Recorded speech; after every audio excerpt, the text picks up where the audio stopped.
Hi, everybody. This is Hondo Carpenter, your Las Vegas Raiders beat writer covering the lot for the Sports Illustrated and the host of the Las Vegas Raiders Insider Podcast. It's great to be with you all today.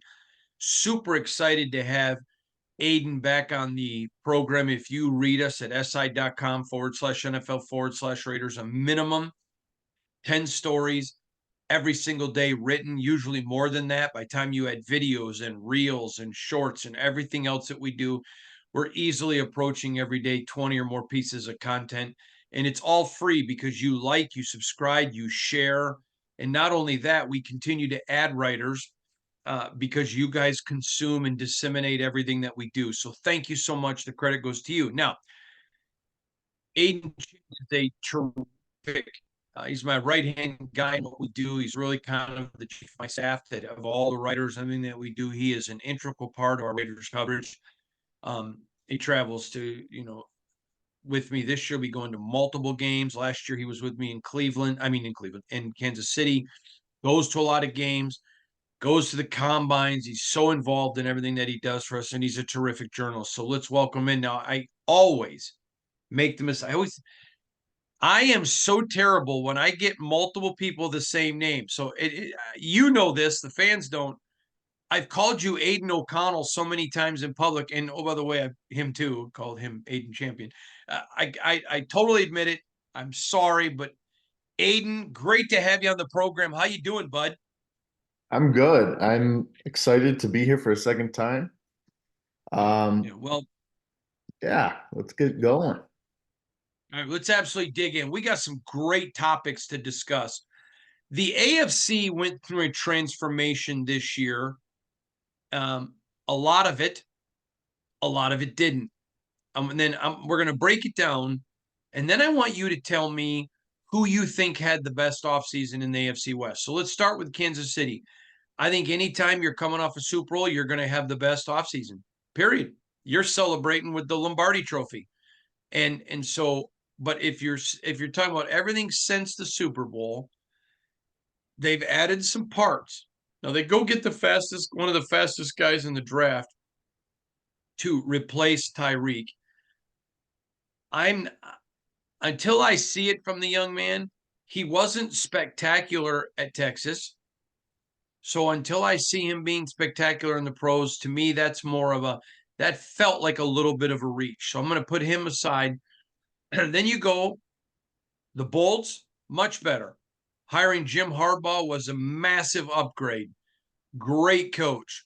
Now, I said if I was the owner or general manager of 31 of the 32 teams, I would have hired Jim Harbaugh.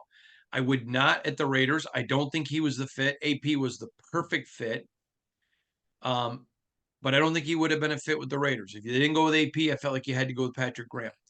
That said, I think the Bolts, but they got rid of a lot of moving parts. They were in salary cap hell. And then you come to the Broncos. Okay, I think they just got worse adding Bo Nix, and there's going to be a ton of pressure to put him as QB1. So I don't think the Bolts did anything to greatly improve themselves. I mean the Broncos. Then you come to the Raiders. Man, they did a lot. They had a lot of key pieces. They add Christian Wilkins. They make AP permanent. He gets his own staff. A lot of going on in the AFC West, Aiden. I'd love your perspective on it, please. So I think I do think the Raiders of all the AFC West teams on paper improved most this offseason. I do. And I agree. first I'll go with coaching. There's, you talked about Jim Harbaugh. In some situations, there's instances where new blood is best. Mm-hmm. I think, and I think AP was just kind of perfect coming in here because Raiders essentially, we talk a lot about is a rebuild, is a not a rebuild, but it essentially was a rebuild in the sense of developing a new culture, just kind of cleaning the slate. And so bringing in a new coach like AP, first time head coach, I think that was, the best they could have done. Talk about Kansas City, you know, back to back Super Bowl champs. How much better are you going to get? You know, I mean, you've reached your pinnacle, I think. Retained most of their defensive line. I think they did everything they could have this offseason. You know, they're still they're the team to beat. They're always going to be for the time being. The Well, Bolts, somebody beats them. exactly. Bolts, you lose Keenan Allen. I think that's huge. Um, that's, you know, the thing about them, Raiders got them week one, and, you know, it's going to be exciting. Two rivals, they're going to bring out the best in each other, but I just still look at that 63-point game and I'm like, what's this next matchup going to look like? You know, it's like, are we going to get that Chargers team, or are we going to get a different Raiders team? Um, and then Broncos, I think, you know, started to come alive last year towards the end. Sean Payton finally began to prove that he was that same coach he was in New Orleans, but they're in a rebuild process too right now, and they've got Bo Nix, and I think they're just kind of frankly winging it right now, just saying screw it. You know, we've been hanging by the thread in the AFC West for years now. Let's just, you know, let's just throw all our cards on the table and just go for it this year. So, like I think the Raiders really made the most moves in terms of coaching staff, in terms of, I think they were frankly the most productive in the draft. Um, Free agency, probably they could still make some moves here in free agency in the coming months. And you know, I think they're the team to, you don't want to overlook them when you're talking about the Right. AFC West this year. You know, you mentioned free agency. I said the other day, I would be shocked if they did anything now, pre 4th of July. After that, moving towards camp, I could see it. I'm not predicting it. I could see it. But I think the Raiders like this roster. They know that they're developing some guys. You know, we were the ones that were consistently reporting they were looking at some people, but they weren't going to go crazy, frugal, but not cheap. And I just think the way that it's been handled has been very, very good. All right, the next question I want to get to, because I think it's important, is let's look at the rookies. There's some very interesting class of rookies. Let's be very frank. There's several of them I think are going to be good players, but they're in position groups right now where, like a Trey Taylor, it's going to be hard. He's not going to push Trayvon Merrick or Marcus Epps for their starting job. I think he's going to be a very good player long term, very good player. But in reality, if you looked at this, what rookie do you think has the biggest impact in not over his career, but in 2024? Yeah.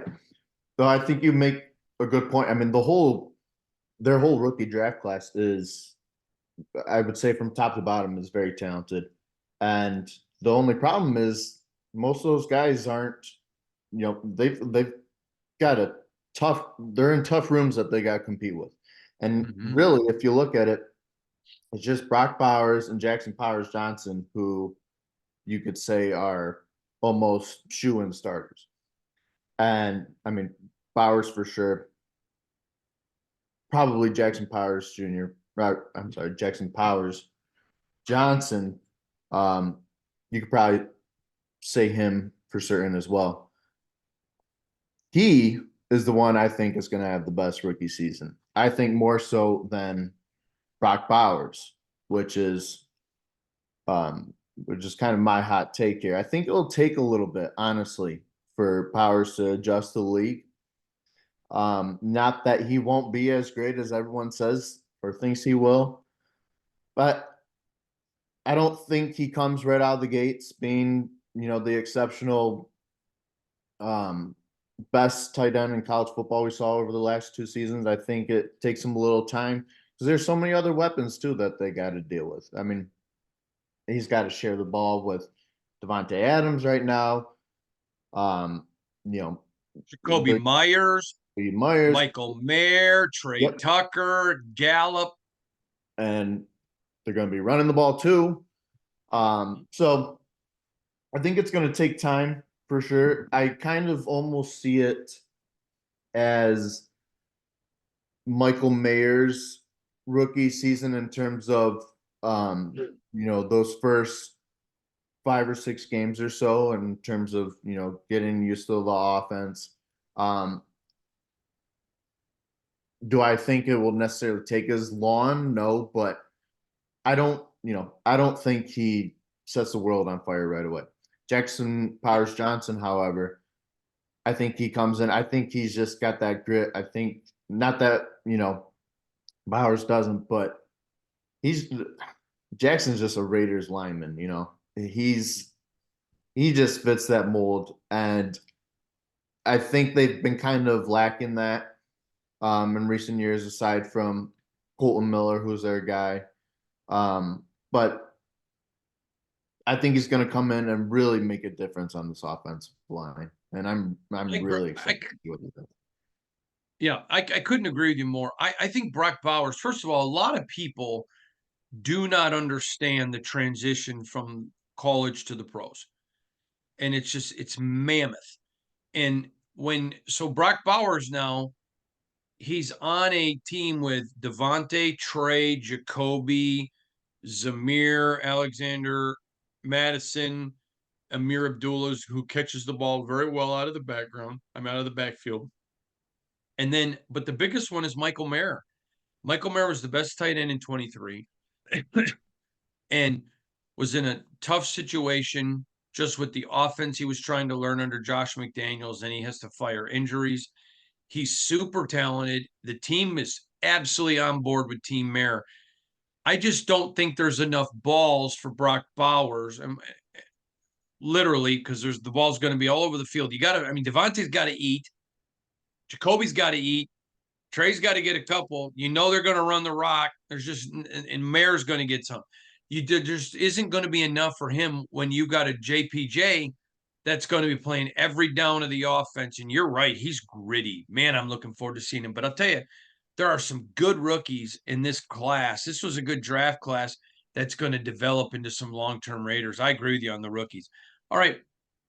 I want to turn to another room, but it's the running back room.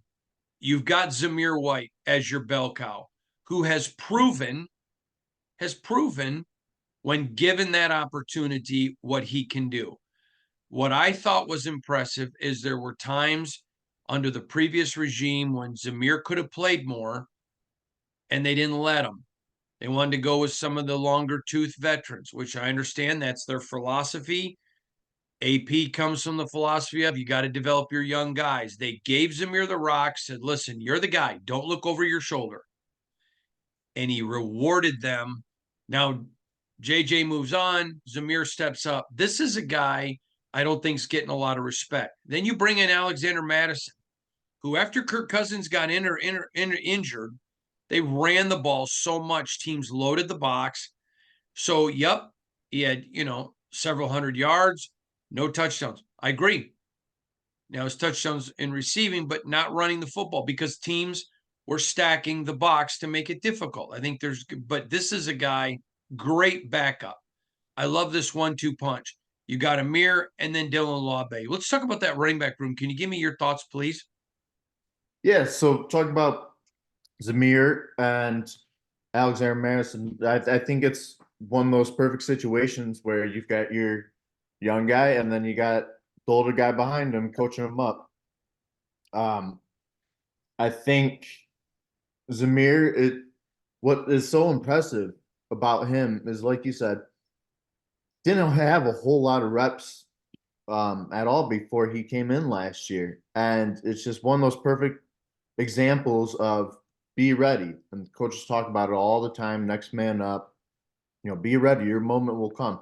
And he was so ready for it. And he took the challenge on and he perfectly executed it. And I think that's what fans are most excited about with him is, we get to see him for we get to see 17 games of this. Of the glimpses we got against Kansas City, against the Chargers last year. And then you look at Alexander Madison, great year last year. He's another veteran presence in that running back room to go along with Abdullah and then, like you said, Dylan Lovick, um, probably the best, all-purpose player in the FCS last year. And I think, he'll get some important snaps on special teams. Obviously, he's got a long way to go before, he sees much action on offense, but just another asset you really want in your room, whether it be just a locker room presence or special teams threat. So I think this is definitely a room that, you lose JJ in the offseason and they didn't panic. They said, all right, we knew this could have happened. We knew this was going to be an option. So we've got our guy with Zamir. Zamir's ready, proved it. Go out and get Alexander. And now you've got, a pretty solid core there, I would say. I don't think there's a whole lot more you could have done with this group. Yeah, I can't argue with you. You made very salient points. I agree with everything you just said. I want to get to a topic that we've been discussing all week on the podcast because I think it's an important topic. You want to see, for example, Max Crosby and Christian Wilkins. I don't want to see them anywhere near the field in preseason. There's nothing for them to prove. Okay. On the other side, there are some other guys, a Devontae Adams or whatever, that you don't want to see. But you got two quarterbacks, three actually, because I think Anthony Brown's going to be competing for it as well. I'm not saying he's going to get it, but he certainly has done enough to earn the right to compete. Yeah. You don't want to play a Devontae, but if you're telling these guys it's a true competition, then you have to be careful because you can't let one guy go play a quarter with all the starters and then the next guy play a quarter with the second and third string because you're not going to get a true balance. This is going to be fascinating to see how Tom Telesco and Antonio Pierce come together mentally and say, here is what a real competition is going to look like. It is. And the preseason, at least in recent years, has always been crucial for the Raiders. And it seems like there's always been, two or three guys who have really showed out and then, weren't necessarily factors in the regular season. But you're right. You've got so many pieces on this team that, the preseason is going to be their Super Bowl essentially in terms of, making the team, proving their worth. And, that starts with the rookies who, like we talked about, a lot of them, probably won't be seeing a lot of snaps this year, but as Tom Telesco's always said, we're always thinking big picture. We don't look at these guys in terms of how are they going to be for us their rookie year. No, we're looking at 5 years down the road. Yeah, it's good. How they balance that with the quarterbacks. I mean, I can tell you right now, I don't expect. I need to rephrase this, Aiden, so forgive me. At this point, I don't participate. I don't anticipate any joint practices. That doesn't mean there won't be. I'm just saying at this point right now, I don't anticipate it. So if you don't have joint practices, which to me are much more important than preseason games, and you want your team to see, listen, it's a fair competition. And it is. And everybody wants that. Nobody wants a competition. I remember one time a team drafted a quarterback. Well, we're going to have a fair competition. I had one of the players say to me, yes, so fair that the second string guy never got to play with any of the first string guys. That's real fair. But my point is they want fair. So how they balance preseason is going to be a big deal, isn't it? It is. And, I'm excited to see how they kind of the approach they take there with Gardner and Aiden. Um, you know, are we going to see one play one half, another play one half? Are we going to see one play a full game, another play a full game? So it'll be very interesting. Um, and you know, I talked about this week that Raiders fans will get to see all three of their games on NFL TV. So that should be exciting. I mean, they would have been able to watch in their local markets anyways, but there's some Okay, respect. you addressed that and you wrote an article about it last week. I want to ask you about it real quick. Do you think that was a nod to the Raiders? All right, we didn't give you enough uh, primetime games. It sure feels like it, doesn't it? I It um does. I think that could have very well been the case. Um, Also, you look at two of the games, East Coast time are 10 p.m. So I think they kind of just figured, you know what, this is this is already gonna be on pretty late. We might as well just throw it on there. Yeah, I I don't agree know. with you. I was once told by an NFL executive that he has never seen something as petty as high school as when he got into the NFL. He goes, it's like high school. Everyone's looking for who's slighting who and whatever. It's pretty funny. He said to me, the drama of the NFL is the closest to high school I've seen of anything. So it's pretty good. Aiden, tell everybody what is your social media handle if they want to follow you. Yeah, you can all follow me at X at champion_Aiden. And yeah, I received some files from some of you last week, and I'm looking forward to hopefully interacting with more of you. All right. Remember, go to si.com/NFL/Raiders. A minimum of 10 pieces of written content every single day. We're pounding it out because you guys are reading it. And we're very excited about it. We're adding another staff member this week. So super excited about what's going on, the growth. It's all because of you guys when you go to si.com/NFL/Raiders, and we'll see you all tomorrow.